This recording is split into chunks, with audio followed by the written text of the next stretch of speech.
kalau tidak diawasi dengan kondisi tubuh yang berbeda-beda, mungkin yang di YouTube, yang di sosmed itu sesuai dengan diet itu, tapi belum tentu kita yang melihat, kita yang membaca itu seperti yang kebanyakan yang dipertontonkan oleh ini ya, yang kita lihat ya di media itu, sosial itu ya. Betul.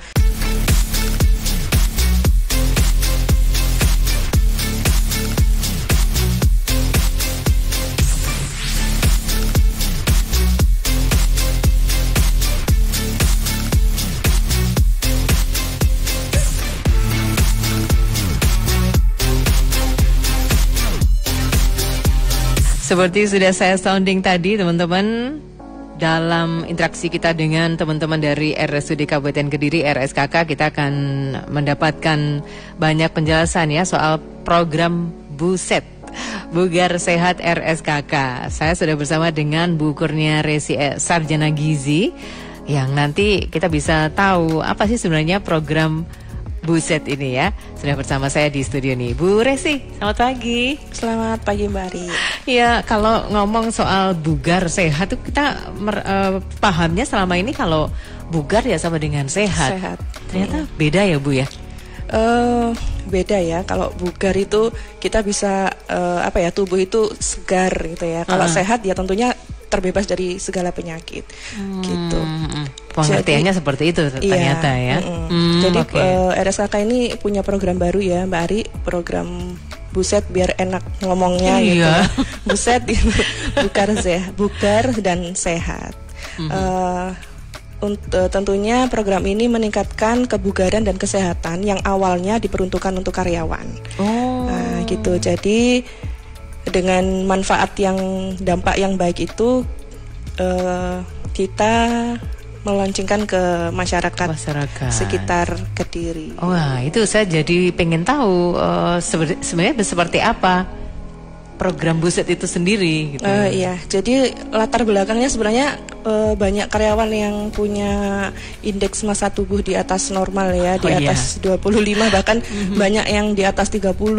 Nah, tentunya itu bisa, kalau sudah di atas 30 berarti kan sudah obesitas ya. Jadi bisa menghambat dalam bekerja, tidak optimal, dan juga ada kecelakaan kerja yang disebabkan oleh kegemukan. Misal naik tangga karena gemuk, akhirnya terpeleset misalnya. Terpeleset karena tidak kuat menumpang berat badannya itu gitu. Itu sih. Jadi tujuannya memang untuk mencegah, mengurangi, memitigasi resiko supaya bekerja itu lebih optimal, seperti itu Mbak Ari. Jadi seperti itu programnya awalnya karena banyak karyawan di RSKK yang indeks massa tubuhnya sudah di atas normal ya. Iya. Kalau untuk masyarakat, pasien ya bisa dari pasien umum. Jadi memang dari niatnya diri sendiri itu datang ke RSKK umum, daftar umum untuk menuju ke poli konseling gizi gitu. Bisa juga pasien-pasien rujukan dari poli spesialis, jadi dari dokter spesialis, misal dari poli jantung gitu ya. Kan kebanyakan pasien jantung itu dengan tubuh yang gemuk, itu bisa jadi minta ke dokternya gitu, dok saya ini gemuk ya gitu, boleh ya saya dirujuk ke poli konseling gizi gitu. Nanti di sana kita akan jaring, kita hitung indeks massa tubuhnya gitu. Nah, lalu kita cek komposisi lemak tubuh ya, karena kita punya alatnya. Nah, setelah itu akan kita konseling ya. Jadi bagaimana pola makannya seperti itu, pengaturannya seperti apa, gaya aktivitasnya seperti apa gitu. Kalau orang-orang yang gemuk, obesitas, itu nanti akan kita kerjasama dengan dokter spesialis lain seperti rehab medik ya. Jadi kalau untuk orang obesitas, terutama yang 30 IMT 30 ke atas itu tadi, memang tidak boleh sembarangan melakukan program penurunan berat badan ya. Gitu, Mbak. Jadi ada pendampingan. Ada pendampingan ya. Jadi sekali lagi melalui program Buset ini kita bisa misalnya kita mau cek komposisi lemak tubuh kita itu sudah ideal atau belum normal, ya, sudah normal atau belum ya. Gitu, ya. Kalau abnormal ya berarti harus segera dinormalkan komposisi lemak tubuh sebelum berlarut-larut gitu, sebelum terjadi penumpukan yang berlebihan. Oke. Nah, pengukuran indeks massa tubuh ini, pengukuran indeks massa tubuh itu gambarannya seperti apa sebenarnya Bu Resi? Indeks massa tubuh itu adalah perbandingan berat badan dengan tinggi badan. Jadi proporsi orang dengan tinggi badan seperti ini, berat badannya yang normal seberapa. Jadi berat badan segini dengan tinggi badan segini, ini sudah sesuai enggak? Gitu. Nah, setelah IMT itu kita dapat misalnya 30 gitu ya. Kita cek komposisi tubuhnya. Lemak tubuhnya. Iya, jadi tadi, yang menyusun tubuhnya sampai dapat berat badan 60 misalnya ya. Itu apakah lemak, otot atau air. Gitu ya. Jadi belum tentu kalau ternyata indeks massa tubuh kita itu ideal. Ya. 30 batasannya berarti maksimal. 25. Ya. Itu belum tentu kita itu dalam kondisi ideal juga sebenarnya dalam tubuh kita, berarti begitu? Belum tentu ya. Tapi kalau sudah ideal ya kita pertahankan seperti itu, cuma nanti kalau komposisinya kita atur. Gitu, bagaimana jadi aktivitasnya, pembentuk otot apa, penghilang lemak apa, kan juga tidak sembarangan gitu. Berarti tidak sesederhana gitu ya kita menentukan apakah tubuh kita itu sudah ideal atau belum sebenarnya ya. Oke. Nah, konsultasinya ke dokter spesialis nanti diarahkan ya setelah kita ada masuk ke program Buset ini. Kalau dari pasien rujukan memang dari polispesialis, tapi kalau dari pasien umum daftar sendiri ke poligisi, biasanya kita ukur IMT-nya dulu. Ini kalau sudah terlalu berlebih kita anjurkan untuk ke polispesialis supaya aman enggak ini nanti kita jalankan programnya. Oh iya ya, gitu. Karena kan mungkin diet tertentu itu bisa berdampak ke penyakit yang sedang diderita oleh seseorang. Betul. Ya? Jadi masyarakat itu kadang-kadang kan dietnya itu by YouTube gitu ya, by sosmed gitu ya. Banyak macamnya yang diikuti. Cuman kalau tidak diawasi dengan kondisi tubuh yang berbeda-beda, mungkin yang di YouTube, yang di sosmed itu sesuai dengan diet itu, tapi belum tentu kita yang melihat, kita yang membaca itu seperti yang kebanyakan yang dipertontonkan oleh ini ya, yang kita lihat sosmed ya, di media sosial itu betul. Jadi memang harus melekat ya. Ininya kita harus tahu dulu kondisi tubuh kita itu yang sebenarnya seperti apa, baru nanti kita melakukan diet, terutama tujuannya untuk mendapatkan indeks massa tubuh yang ideal ya. Oke. Nah, pendampingan konseling gizi berarti kita nanti akan dituntun memilih jenis makanan apa yang tepat untuk diet kita, begitu juga. Jadi nanti di konseling gizi itu Mbak Ari, kita kan akan menggali ya kebiasaan pasien atau kebiasaan orang itu berbeda-beda. Jadi kita tidak bisa saklek, misalnya Pak, nggak boleh ya Pak ya konsumsi ini, Pak nggak boleh, nanti akan kecil hati gitu. Jadi kita harus benar-benar menggali pasien itu kebiasaannya di rumah seperti apa, pola gaya hidupnya seperti apa. Kita akan benahi sedikit demi sedikit. Yang kadang-kadang kalau kita nganggep kita tuh tidak boleh makan sesuatu itu, kita menganggapnya sama sekali tidak boleh. Kadang-kadang seperti itu. Tapi mungkin ada pemahaman yang harus lebih komprehensif ya, tentang pemilihan makanan-makanan yang tidak boleh untuk kita, terutama untuk sakit-sakit tertentu. Betul. Ya. Oke. Jadi luar biasa ya. Jadi kalau kita datang ke RSKK itu tidak karena kita sakit saja ternyata. Untuk bisa mendapatkan kondisi yang bugar dan sehat pun sudah ada program khusus. Dan itu kita dapatkan di poligisi berarti ya? Iya. Kalau untuk pasien umum di poligisi saja, atau misalnya ada keluhan penyakit lain ya, bisa umum ke poli dokter spesialis. Nanti minta dirujuk untuk ke poligisi, karena memang program Buset ini adalah gabungan dari beberapa keilmuan gitu. Ada dari rehab medik, mungkin dari jantung, spesialis dalam, gizi gitu. Jadi kita bahu membahu di situ. Ada di berarti apakah ada divisi khusus atau memang masih gabungan dari beberapa poli yang ada? Masih gabungan dari beberapa poli ya. Oke, baik, luar biasa. Nanti kita akan gali lebih lanjut ya berapa lama program Buset ini dijalankan. Sekali lagi nih busetnya bukan buset yang jelek ya Bu Resi ya. Kadang kita kalau Bugar lagi sehat. kesal itu kan pasti Buset. bilang gitu buset gitu. Tapi ini program bugar dan sehat dari RSUD Kabupaten Kediri. Lalu nanti kita juga akan tahu perbedaan dari program Buset ini dengan program diet yang apa namanya, pengertiannya orang selama ini kalau diet itu hanya untuk mendapatkan tubuhnya biar langsing. Padahal ada tujuan lain ya diet betul. itu supaya tubuh kita sehat dan bugar tadi ya. Oke, kita ke gatekeeper dulu. Mbak Rahma di Puncuk Kediri, pola tidur tidak cukup atau kurang. Bagaimana cara mencukupinya padahal intensitas kerja cukup tinggi? Bu Iis Rahmawati di Ngunu Tulungagung, bagaimana cara mengawali kebiasaan berolahraga? Karena tipenya itu malas kalau berolahraga. Apalagi aktivitas sehari-hari yang cukup menyita waktu dan cukup padat. Baik, Siti Muhaya Susanti Iksan, gatekeeper. Program Bugar Sehat Buset dari RSKK ini yang sedang menjadi topik bahasan kita dalam public interaktif hari ini bersama narasumber Bu Kurnia Resi Sarjana Gizi ya teman-teman. Oke, Bu Resi, Mbak Rahma di Puncu, pola tidur tidak cukup padahal intensitas kerja tinggi. Bagaimana nih cara mencukupinya? Iya, jadi harus tahu ini dulu ya. Jadi tidur itu yang diutamakan adalah kualitasnya, bukan kuantitasnya. Bukan kuantitas ya. Bukan lamanya kita tidur. 8 jam kita bisa tidur, tapi kalau kualitasnya nggak bagus, itu juga nggak oke bagi tubuh ya. Jadi walaupun cuma tidur 5 jam atau 4 jam, 5 jam, 6 jam, tapi dengan kualitas yang bagus, itu nanti juga membuat tubuh itu bugar gitu ya. Nah, bagaimana caranya? Caranya adalah dengan melakukan olahraga.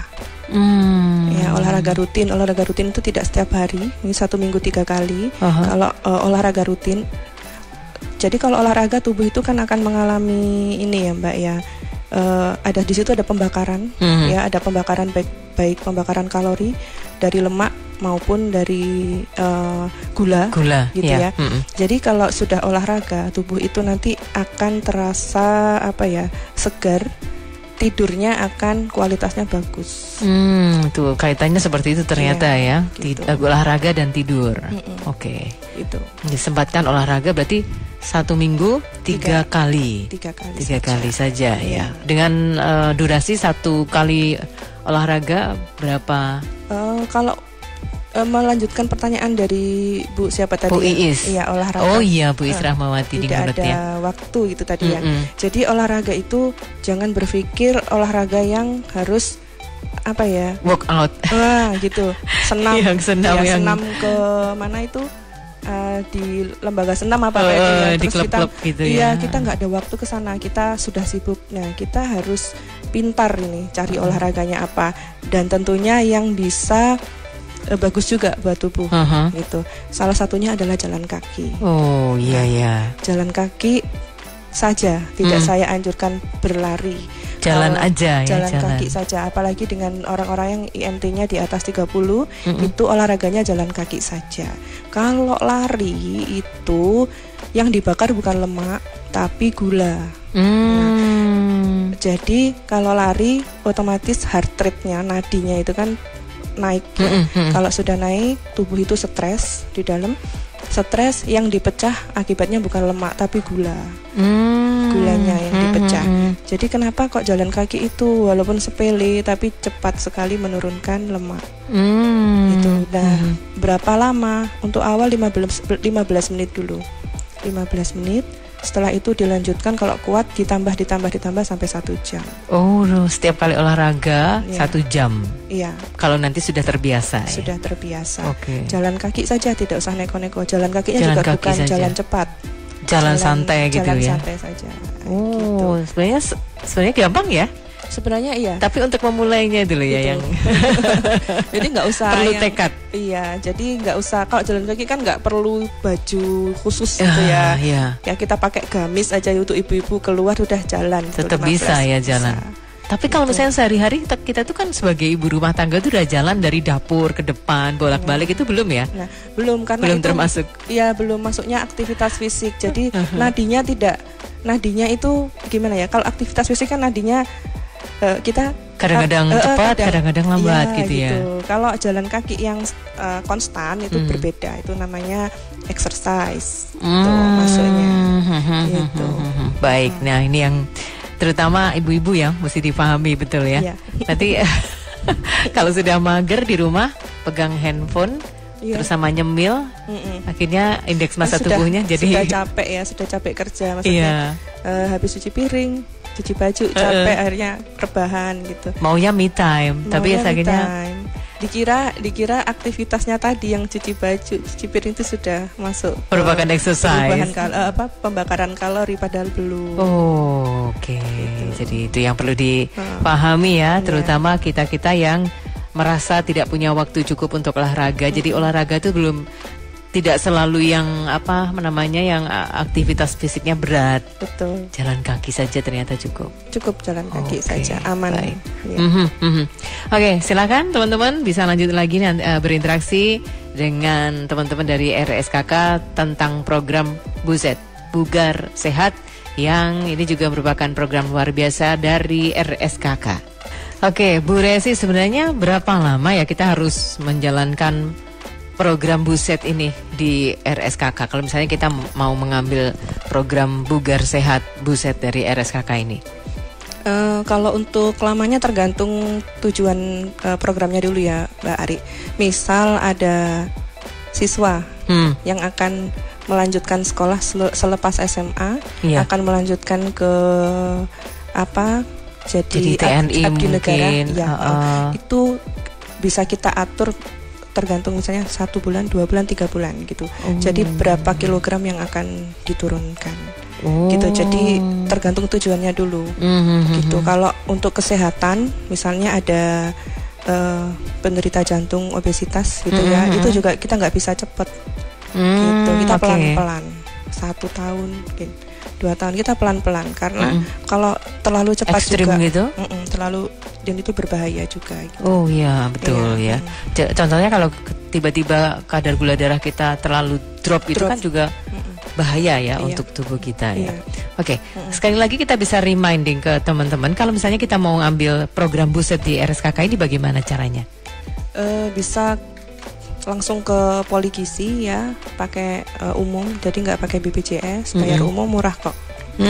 Nanti ke Poligisi, di situ akan kita lakukan anamnesa ya, jadi dari IMT, dari ini juga komposisi lemak tubuh. Setelah itu kalau memang mengkhawatirkan nih IMT-nya, kita arahkan ke dokter dulu, gitu. Ini aman nggak ya untuk melakukan program ini, gitu.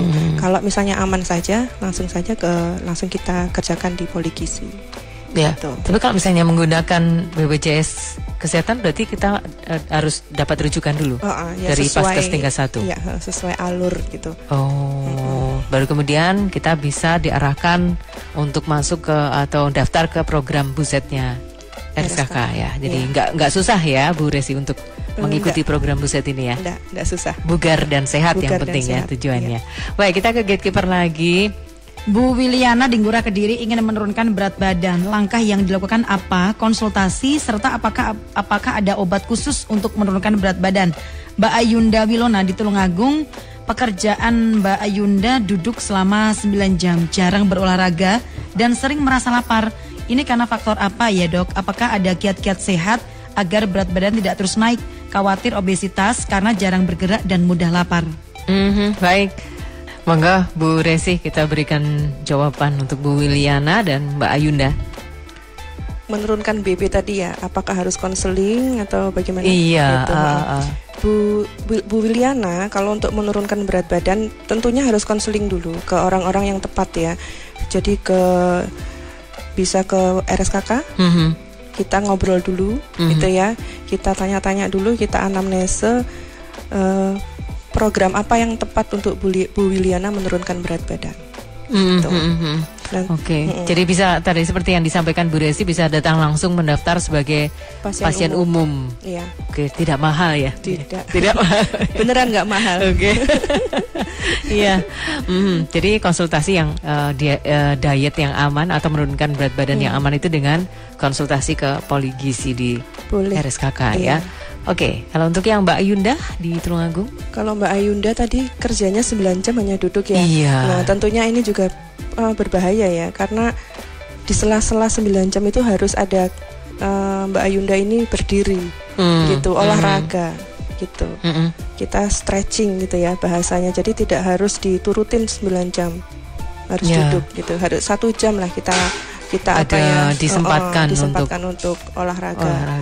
Bisa lihat YouTube olahraga yang low impact gitu ya, yang tidak harus lompat gitu. Sekarang kan banyak ya Mbak ya model-model olahraga, atau jalan mengelilingi kantor, di depan kantor 1 jam itu jalan-jalan, itu wajib sih kalau itu. Kalau 9 jam terus duduk, wah nggak saya sarankan. Nah, ini juga yang menyiasati karena sering lapar itu apa yang bisa kita lakukan? Kalau sering lapar itu biasanya makannya tidak terjadwal. Itu. Jadi makan itu kan harus 3 jam sekali ya. Makan pokok utama maksudnya ada nasi, sayur lengkap seimbang. Setelah itu 3 jam lagi kita nyemil.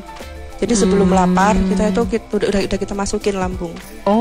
Gitu ya. Iya. Kita makan snack, cemilan 3 jam lagi, kita makan siang, 3 jam lagi snack lagi, 3 jam lagi makan sore. Nah, kalau Mbak Ayunda ini kemungkinan tidak terjadwal atau makannya seingatnya. Makanya akhirnya kok gampang lapar ya, karena ya kosong, lambungnya sudah kosong, dimasukin, dan yang dimasukin mungkin makannya juga nggak seberapa.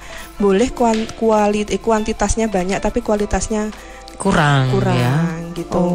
Jadi kalau memang mau menahan kenyang itu ya makan-makan yang berserat tinggi gitu Mbak, seperti buah-buahan. Itu di lambungnya juga akan bertahan lama, dan juga seratnya bagus untuk organ pencernaan. Berbeda dengan yang karbohidrat itu ya, apalagi yang sederhana, kerupuk, keripik gitu ya. Betul. Iya, betul. Jadi sebenarnya per 3 jam ya. Jadi makan jam pokok, misalnya sarapan, kemudian 3 jam kita boleh makan snack ya. 3 jam kemudian baru yang makan siang misalnya ya. Betul. Terus antara makan siang dan makan malam berarti ada jeda juga di 3 jam antara makan siang dan makan malam. Itu yang mungkin selama ini kita tidak sadari gitu. Kita pikir tidak boleh antara makan antara makan utama ya, sarapan dengan makan siang, di tengah-tengah nggak boleh ada cemilan biar kita tetap slim, langsing. Ternyata jadi boleh. Akhirnya nggak bugar kan. Gitu. Akhirnya kan lemas, lapar gitu. Jadi boleh tetap ada snack, makanan ringan antara makanan utama kita, tapi sekali lagi harus diketahui snack apa yang bagus itu ya. Itulah harus ke poligizi. Konsultasinya sama poligizi ya, sama ahli gizi seperti Bu Resi ini. Baik. Nanti kita akan kupas juga tentang bagaimana sebenarnya perbedaan antara program Buset ini dengan program diet lain. Bersama saya narasumber dari RSUD Kabupaten Kediri RSKK, Bu Kurnia Resi Sarjana Gizi. Bu Resi, tadi saya juga pengen tanya, kalau bedanya antara program Buset ya, Bugar Sehat di RSKK ini dengan program diet lain, seperti apa gambarannya? Jadi yang perlu digarisbawahi Mbak Ari, program Buset ini bukan program diet penurunan berat badan ya, tapi lebih kepada bagaimana orang itu bisa menjalani hidup dengan bugar dan sehat. Bonusnya adalah penurunan berat badan. Gitu. Kalau kita itu program penurunan berat badan, jadi fokus kita akan ke bagaimana caranya supaya berat badan itu bisa turun. Tapi kesehatannya dilupakan biasanya. Kesehatannya dilupakan, akhirnya nggak bugar itu tadi, lupa makan, nggak makan, lemes, kerja juga nggak optimal gitu ya. Seperti itu. Terus untuk program Buset ini ditekankan ke perubahan pola hidup atau gaya hidup. Nah, yang tadinya makannya nggak teratur, terus aktivitasnya juga nggak teratur juga, olahraganya juga sembarangan gitu. Itu nanti yang akan kita tata. Jadi untuk pasien ini yang satu dengan yang lain tentunya berbeda. Aktivitasnya berbeda, makannya pun berbeda, jumlahnya berbeda, jenisnya pun berbeda. Seperti itu, Mbak Ari. Ada gambaran Bu Resi misalnya untuk seseorang yang biasanya kan ada misalnya diabetes ya. Diabetes kan katanya ada yang diabetes kering. Seseorang yang meskipun makannya sebenarnya banyak tapi kemudian tubuhnya mengurus ya, menjadi kurus. Itu misalnya contohnya seperti itu di program BUSET ini seperti apa penanganannya? Kalau untuk diabetes sebenarnya tidak ada yang diabetes kering dan basah. Tidak ada ya istilah diabetes itu ya. Itu cuma satu, diabetes mellitus. Kenapa turun berat badannya? Jadi semua penderita diabetes itu akhirnya itu nanti berat badannya akan turun karena selnya kelaparan. Nah, gula yang harusnya itu disalurkan ke sel, baik sel di jaringan ya, di jaringan di otak, di bagian tubuh yang lain itu tidak terkirim dengan sempurna. Akhirnya selnya kelaparan, gulanya beredar di peredaran darah. Makanya namanya gula darah tinggi. Padahal harusnya ada di otot ya. Harusnya ada di sel. Ada harusnya di sel. Iya, harusnya di sel itu untuk melakukan aktivitasnya sel. Kita namanya sebutnya energi basal. Energi basal itu adalah energi minimal yang harus kita konsumsi, yang harus kita berikan kepada tubuh kita untuk melakukan contoh bernafas. Nah, itu juga butuh energi. Butuh energi ya. Terus contoh lagi untuk berkeringat gitu ya. Untuk menghasilkan keringat itu juga ada energi. Terus jaringan hati, paru, otak, jantung itu juga butuh energi untuk bekerja. Nah, kalau kita memberikan energi yang tidak cukup, basalnya itu tadi dengan diet yang sangat ketat, otomatis akan merusak ini tubuh gitu kan. Kalau untuk penderita diabetes karena selnya itu kelaparan, jadi tambah lama kurus karena gulanya dibuang lewat urin. Makanya namanya kencing manis. Iya, kencing manis. Karena kencingnya memang manis, di situ ada gulanya. Ada gulanya. Terus dibuang lewat peredaran darah. Keringatnya mungkin juga bisa jadi manis juga. Makanya kalau luka, Mbak, kalau luka tidak tertangani dengan baik itu tidak sembuh-sembuh karena memang darahnya itu mengandung gula. Dan kalau gulanya tinggi disukai bakteri. Gitu ya, pemahamannya lama sembuh gitu. Kalau tidak diatasi dari kecil sampai akhirnya melebar bahasa Jawa ini ya ngerong. Iya. Itu karena bakterinya suka manis kan. Oke. Nah, itu juga termasuk yang ditangani ya soal gizi yang untuk penyakit-penyakit tertentu, jantung juga misalnya gitu ya. Semua lah, segala bisa lah. Oke, di program BUSET, Bugar Sehat dari RSKK. Oke, Bu Resi, kita ke gatekeeper lagi. Mbak Lia di Ngasem Kediri sangat suka makanan atau minuman yang manis. Kira-kira berapa batas gula yang harusnya kita konsumsi dalam sehari? Kalau sudah mencapai batas maksimal, bagaimana cara menetralisir? Mbak Maria di Wates Kediri, apa saja efek makan di malam hari? Saat ini kondisi perut terasa semakin buncit, apakah itu salah satu efeknya? Lalu apakah ada olahraga atau makanan yang bisa membuat perut mengecil seperti semula? Baik, masih kita lanjutkan public interaktif bersama RSKK dalam program BUSET, Bugar Sehat bersama Bu Kurnia Resi, Sarjana Gizi. Bu Resi, 2 pertanyaan kita jawab ya. Mbak Lia di Ngasem? Yang pertama tadi ya Mbak Ari. Iya, sangat suka makanan minuman manis. Berapa sih batas gula yang harus kita konsumsi dalam sehari? Kalau untuk gula sebenarnya tidak ada batasan, bukan berarti boleh semaunya ya. Boleh loss, nggak boleh loss ya. Kita harus tahu kebutuhan kalori sehari dulu, Mbak. Siapa tadi? Itu kalorinya berapa? Mbak Lia. Ya, misalnya satu hari kebutuhan kalorinya 1.800 gitu ya. Nah, perlu diketahui gula itu bukan hanya ada di gula pasir. Ya, gula itu juga terkandung di bahan makanan lain. Kalau sudah tercukupi sampai 1.800, gula pasirnya juga nggak bisa dikonsumsi. Ya, gitu. Jadi ada makanan-makanan yang sudah mengandung gula alami seperti buah-buahan, sayur, nasi. Bahkan nasi juga mengandung karbohidrat ya. Gula itu kan karbohidrat. Jadi Mbak Iya, kalau sudah di atas usia 30, kalau bisa dikurangi, benar-benar dikurangi minum manis gitu. Apalagi minum-minuman manis yang instan ya. Iya. Ya, itu ya sudah harus benar-benar mengurangi kalau di atas 30 tahun. Kalau anak-anak bisa boleh mengkonsumsi karena anak-anak kan masih pertumbuhan. Gitu. Itu boleh, cuman juga tetap ada batasan ya. Gitu. Iya, yang seperti misalnya contohnya yang botol-botolan itu gitu ya.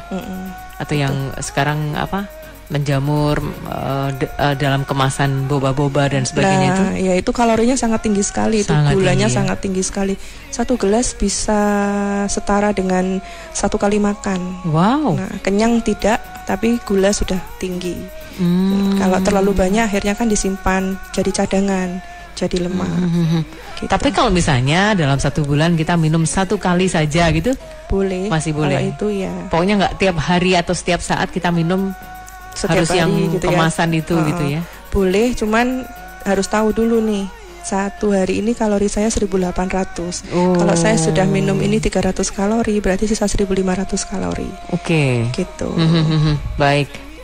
Jadi mesti mengetahui kebutuhan kalori kita juga, usia juga dipertimbangkan juga. Usia ya? juga dipertimbangkan. Usia dipertimbangkan. Oke.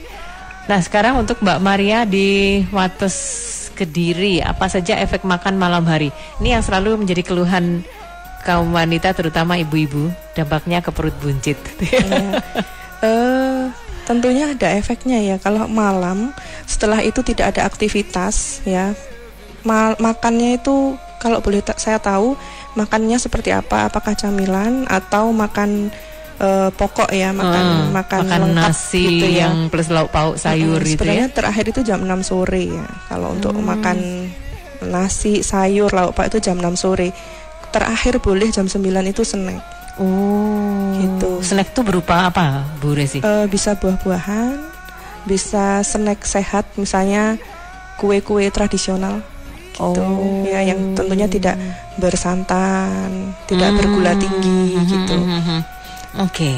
Terus dampaknya ke perut tentu saja iya. Jadi ada kalau perempuan itu biasanya penyebaran lemaknya itu ke seluruh tubuh. Di perut, paha. Iya. Di pantat ya. Pantat. Ya, itu perempuan itu khasnya. Kalau laki-laki penumpukannya cuma di perut. Nah, itu yang berbahaya. Gitu. Oke. Terus bagaimana caranya? Olahraganya cuma 1, jalan kaki saja. Oke. Jalan kaki yang rutin, konstan, stabil itu bisa menurunkan lingkar perut. Dan untuk makan yang di larut malam tadi ya sudah harus ini polanya. Di gitu, stop ya. Iya, jadi jadwalnya memang harus benar-benar dilihat gitu. Terakhir kali makan jam 9 itu cuma snack aja. Snack saja. Oke, tadi yang untuk gula itu kalau misalnya kita sudah kelebihan di dalam tubuh kita itu juga dengan olahraga menetralisirnya itu. Iya, kalau itu olahraganya juga tidak bisa olahraga yang low impact seperti jalan kaki. Iya, bisanya ya dengan olahraga aerobik seperti itu. Tentunya juga dilihat ini Mbak, IMT-nya tadi. Oke. Iya, kalau IMT-nya masih oke untuk high impact, masih bisa langsung untuk membakar gula. Kalau yang IMT-nya di atas 30 itu ya low impact gitu. Oke, bisa dikasih contoh Bu Resi ya, cara mengukur IMT kita secara sederhana itu seperti apa misalnya? Caranya gampang sekali, berat badan dibagi tinggi badan kuadrat, tinggi badannya dalam meter ya. Misalnya berat badannya 50, tinggi badannya 160 cm, berarti 50 kilo dibagi 1,6 kuadrat. Nah, untuk hasilnya dilihat standarnya nanti. Ada standarnya ya. Ada jadi kalau batasan berapa sampai berapa ya, itu 18,5 sampai 25 itu normal. Gitu. Oke. Nah, kalau di bawah 18,5 berarti ya gizi kurang. Kalau di atas 25 ada yang overweight, di atas 30 sudah obesitas. Oke. Kalau sudah obesitas segera datang ke Poligizi ya, di RSKK untuk konsultasi untuk mendapatkan program Buset ini. Iya. Program bugar dan sehat ya. Oke, tapi selama ini sudah banyak masyarakat yang memanfaatkan program. Kita belum launching ya. Masih belum launching ya? Ini pertama kali di Radio Andika. Wah, luar biasa. Kapan launchingnya? Wah, ini kurang tahu ya. Nanti ada info lebih lanjut ya. Tapi kalau karyawan ada beberapa yang sudah ikut gitu. Memang kalau kelebihan berat badan terus nanti aktivitas jadi berkurang, artinya kekesitannya kurang, jadi berkurang ya. Oke, mari kita dapatkan kebugaran dan kesehatan bersama teman-teman RSKK, RSUD Kabupaten Kediri dengan memanfaatkan program Buset yang selama ini sebenarnya sudah ada tapi untuk internal karyawan RSKK dan nanti akan di-launching untuk masyarakat umum ya. Iya. Saya juga berharap selalu bisa dapat bugar dan sehat ini ya. Kita ketemu lagi di kesempatan mendatang, Bu Resi. Sukses selalu ya. Sama-sama, terima kasih. Baik, teman-teman, semoga Anda juga bisa mendapatkan gambaran, bisa mendapatkan kebugaran dan kesehatan ya dalam interaktif tadi, dalam public interaktif bersama RSUD Kabupaten Kediri.